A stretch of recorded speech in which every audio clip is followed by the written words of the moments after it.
आठवतेच काय, जेव्हा मी माझ्या मामाच्या गावी दीपावलीला गेलते तेव्हा तिथे 2-4 शेतकरी खूप नाराज बसले होते.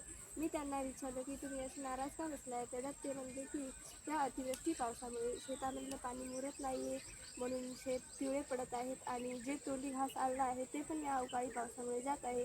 आपण या संकटाला मात. नमस्कार, माझे नाव अक्षरा चांदू हरबे. माझ्या फ्रेंडचे नाव दिव्या गंगाधर हरबे. आमच्या शाळेचे नाव गोरखनाथ विद्यालय चोंडी आंबा. आमच्या टीमचे नाव डबल शूटर टीम आहे.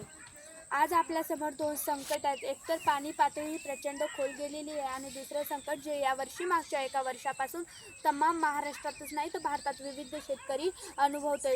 ढगफुटीसारखे पाऊस येत आहे आणि याचा परिणाम आपल्या आर्थिक जीवनावर झाला आहे. 4-5 दिवस सलग पाऊस लागून राहिल्यामुळं हा तोंडाशी आलेला आपला घास त्या अतिवृष्टीच्या पाण्यामुळे निघून चालला आहे. तर माझा मायबाप शेतकरी वाचावा यासाठी मी जलतारा संशोधन प्रक्रिया केलेली आहे.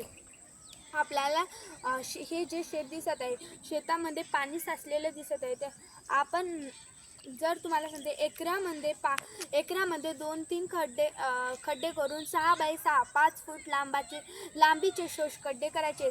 ते 5.5 फूट दगडांनी 5.5 फूट दगडांनी ते भरायचे आहेत व जे काही ते जमिनीत पाणी मुरलेलं होतं ते त्या खड्ड्यामार्फत ते जमिनीखाली जाईल व आपले पिके नष्ट होणार नाहीत व सर्व जमिनीला पाणी मिळेल.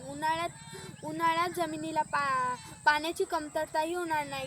तुम्ही हा प्रोजेक्ट बोरजवळ किंवा विहिरीजवळ केला तर तुम्हाला विहिरीला व बोरला उन्हाळ्यात पाण्याची कमतरता पडणार नाही. खास करून सर्व शेतकरी हे उन्हाळ्यात पाईपलाईन आणतात, पण पाईपलाईनही आणायची गरज नाही आहे.